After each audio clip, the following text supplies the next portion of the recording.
मेरी सास के तीन बेटे तीनों मजेदार से, मेरी सास के तीन बेटे तीनों मजेदार से, एक পাপ বাপকেও ছাড়ে না।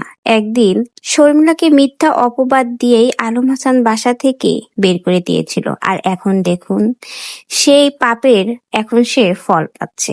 এই মুক্তার জন্যই কিন্তু শর্মিলাকে সে বাসা থেকে বের করে দিয়েছিল। বলতে গেলে মুক্তার জন্য পাগল ছিল একসময় আলম হাসান। মুক্তা কিসে খুশি হয়, মুক্তাকে কিসে ভালো রাখা যায়, সবকিছু নিয়েই সে ব্যস্ত থাকতো। এমনকি মুক্তাকে ভালো রাখার জন্য শহরে কিন্তু ফ্ল্যাট নিয়েও থাকতো।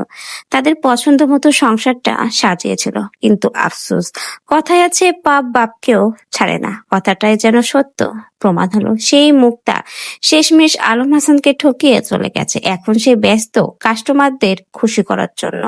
আলম হাসানের দিকে ফিরে তাকানোর সময় তার নেই, কারণ এতটা ব্যস্তই সে রয়েছে।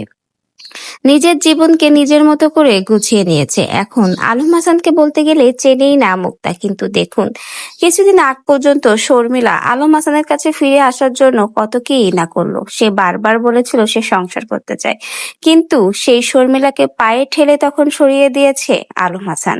তার চরিত্রে মিথ্যে অপবাদ দিয়েছিল, পরকীয়ার সম্পর্ক দোষ দিয়েই কিন্তু এই মুক্তার জন্য তাকে বাসা থেকে বের করে দিয়েছিল। আর শেষমেশ দেখুন সেই মুক্তাই এখন পরকীয়ার সম্পর্কে জড়িয়ে গেছে। আলম হাসানকে ছেড়ে এখন কাস্টমারদের খুশি করার জন্যই মুক্তা ব্যস্ত থাকে। রাত বেরাতে সোশ্যাল মিডিয়ার বিভিন্ন জায়গায় পোস্ট শেয়ার করে বুঝিয়ে দেয় সে এখন উন্মুক্ত, খোলা, কতটা স্বাধীনভাবে জীবনযাপন করছে। এই জন্য বলে, তুমি যদি কাউকে ঠকাও একসময় তুমি নিজেও ঠকে যাবে। আলম হাসান শর্মিলাকে কষ্ট দিয়েছিল, শর্মিলাকে ঠকিয়েছিল, তার চরিত্রে মিথ্যে অপবাদ দিয়েছিল। আজকে সে তার সেই শাস্তি ঠিক পেয়েই গেল।